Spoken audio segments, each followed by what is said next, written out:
Hello everyone, good evening. এখন প্রায় হয়তো 6টা সাড়ে 6টা বাজে, আমি টাইম দেখিনি।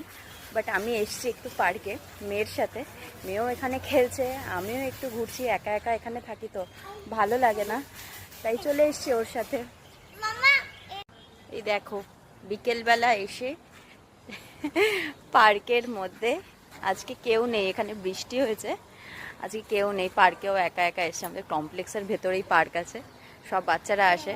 আপাতত কেউ নেই, ওই এখন এখানে তাণ্ডব মাচিয়ে রেখে দিয়েছে। আর পেছনে দেখো, এখানে কমপ্লেক্সে হয়তো কারোর বিয়ে বা কোনো একটা অকেশন হবে, তাই জন্য এখানে সব তাঁবু খাটানো হচ্ছে। আর এই দেখো, মানে এখানে এসে যত উল্টো পাল্টা কাজ কর্ম, ওটা কি করছে আমি জানি না, হনুমানের মতন লাফিয়ে যাচ্ছে। হয়েছে